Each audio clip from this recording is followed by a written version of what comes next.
जय माँ संतोषी की। एक गांव में एक बुढ़िया रहती थी जिसके 7 बेटे थे। 6 बेटे कमाने वाले थे और एक बेटा निकम्मा था। बुढ़िया माँ 6 पुत्रों का झूठा बचा हुआ खाना 7वें पुत्र को देती थी। 7वां पुत्र एक दिन अपनी पत्नी से बोला, देखो मेरी माता का मुझ पर कितना प्रेम है। वह बोली, क्यों नहीं, सबका झूठा बचा हुआ खाना तुमको खिलाती है। वह बोला, जब तक मैं आंखों से देख ना लूं मान नहीं सकता। पत्नी ने हंसकर कहा, देख लोगे तो मानोगे। कुछ दिन बाद एक बड़ा त्योहार आया। घर में 7 प्रकार के भोजन और चूरमे के लड्डू बने। वह पत्नी की बात को जांचने के लिए सिरदर्द का बहाना बनाकर पतला कपड़ा सिर पर ओढ़कर रसोई में जाकर सो गया और कपड़े में से सब देखता रहा। 6 भाई भोजन करने आए। उसने देखा माँ ने उनके लिए सुंदर सुंदर आसन बिछाए, 7 प्रकार की रसोई परोसी और आग्रह कर उन्हें भोजन कराती रही। वह सब देखता रहा। 6 भाई भोजन करके उठ के गए। तब माँ ने उसकी थालियों में से बचे हुए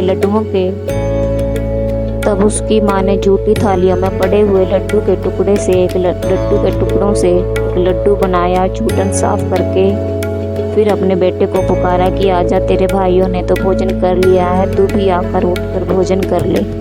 उसने कहा, माँ मुझे भोजन नहीं करना है, मैं परदेश जा रहा हूँ। माता ने कहा, कल का जाता है तो आज ही चला जा। वह बोला, हाँ जा रहा हूँ। यह कहकर वह घर से निकल पड़ा।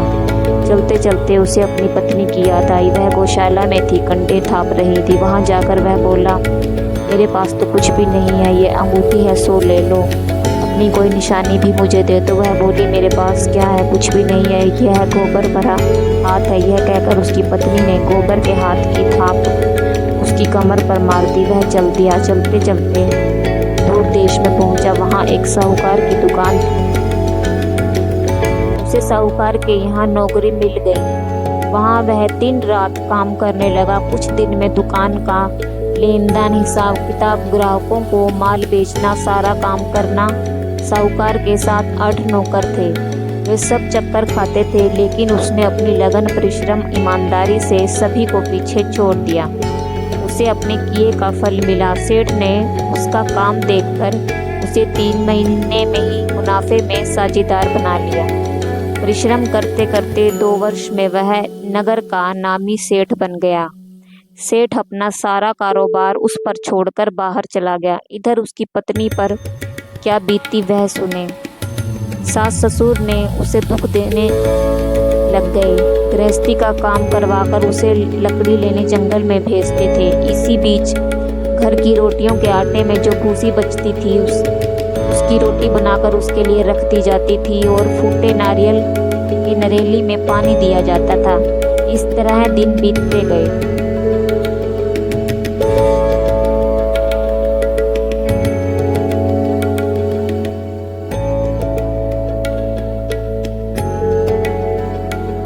उसमें से एक स्त्री बोली, सुनो, यह संतोषी माता का व्रत, इसके करने से निर्धनता, दरिद्रता का नाश होता है, लक्ष्मी आती है, मन की चिंताएं दूर होती हैं, मन को प्रसन्नता और शांति मिलती है, नुपुति को पुत्र मिलता है, प्रीतम बाहर गया हो तो वह शीघ्र लौट आता है, कुंवारी कन्या को मनपसंद वर मिलता है, चलता मुकदमा खत्म हो जाता है, गृह क्लेश की निवृत्ति होती है, मुख शांति होती है, घर में धन जमा और धन जायदाद का लाभ होता है तथा और भी मन में जो कुछ कामना हो सब संतोषी माता कृपा से पूरी हो जाती है, इसमें संदेह नहीं। वह पूछने लगी, यह व्रत कैसे किया जाता है, यह भी बताओ तो बड़ी कृपा होगी। वह स्त्री कहने लगी, बिना परेशानी, श्रद्धा और प्रेम से जितना भी बन सके प्रसाद लेना, 5.25 पैसे से 5.25 आने से इससे भी ज्यादा शक्ति और भक्ति के अनुसार गुड़ और चना लेना, हर शुक्रवार को निराहार रहकर कथा कहना सुनना, इसके तार नियम पालन करना, सुनने वाला कोई न मिले तो घी का दीपक जलाकर उसके आगे जल के पात्र को रख कथा कहना, परंतु नियम न टूटे जब तक कार्य सिद्ध न हो। नियम का पालन करना और कार्य सिद्धि हो जाने पर व्रत का उद्यापन करना। 3 मास में माता बुरा फल प्रदान करती है। यदि किसी ग्रह खोटे भी हैं तो माता एक वर्ष में अवश्य उनको अनुकूल करती है।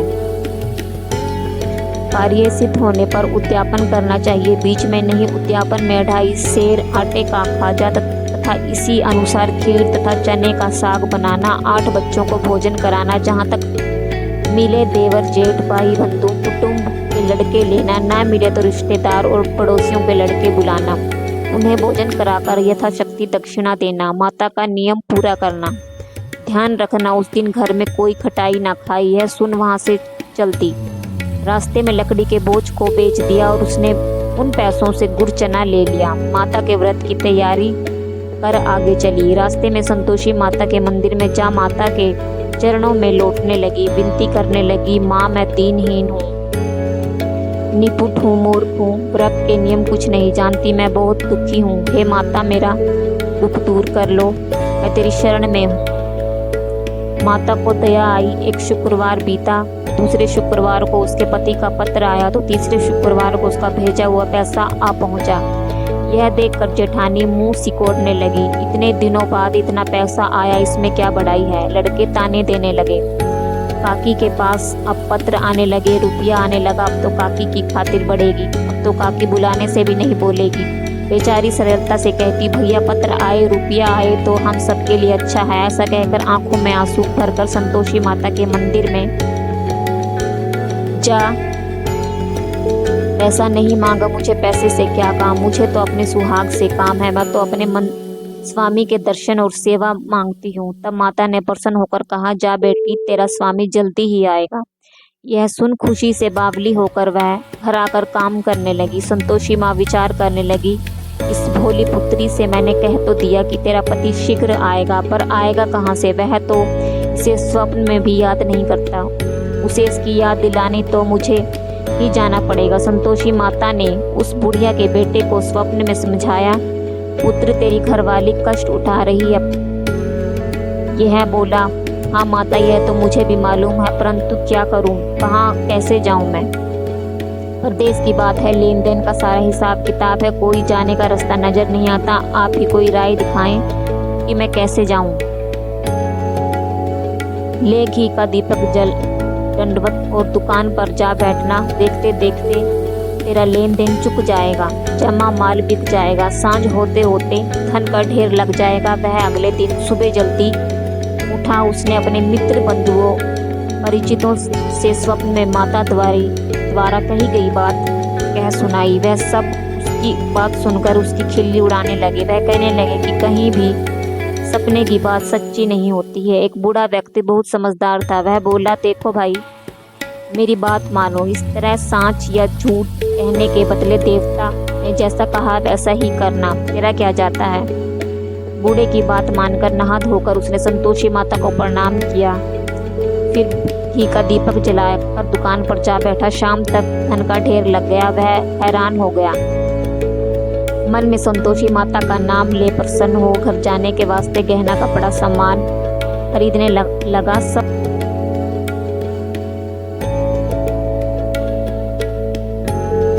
पति को लकड़ी का गट्टा देखकर मोह पैदा होगा। यह वहां रुकेगा, नाश्ता पानी बना खाकर माँ से मिलने जाएगा। तू लकड़ी का बोझ उठाकर जाना और बीच चौक में गड्ढा डालकर 3 आवाजें जोर से लगाना। लो सासू जी, लकड़ियों का गड्ढा लो, उससे की रोटी दो, नारियल के खोपरे में पानी दो, आज कौन मेहमान आया है। संतोषी माँ की बात सुनकर वह बोली, अच्छा माँ कहकर प्रसन्न मन से लकड़ियों के 3 बोझ बना लाई। एक नदी के तट पर, दूसरा माता के मंदिर पर रखा। इतने में ही मुसाफिर वहां आ पहुंचा। सूखी लकड़ी देख उसको इच्छा हुई कि अब यहीं विश्राम कर ले और भोजन बनाकर खा पी कर गाँव चले। इस प्रकार भोजन कर विश्राम कर वह अपने गांव में आ गया। उसी समय बहू सिर पर लकड़ी का गट्टा लिए आई। उसने गट्टे को आंगन में डाल जोर से 3 आवाजें दी। लो सासू जी, लकड़ी का गट्टा लो, भूसे की रोटी दो, नारियल के खोपरे में पानी दो, आज कौन मेहमान आया है। यह सुनकर सास ने अपने दिए हुए कष्टों को भुलाने के लिए कहा, बहू तू ऐसा क्यों कहती है, तेरा मालिक ही तो आया है।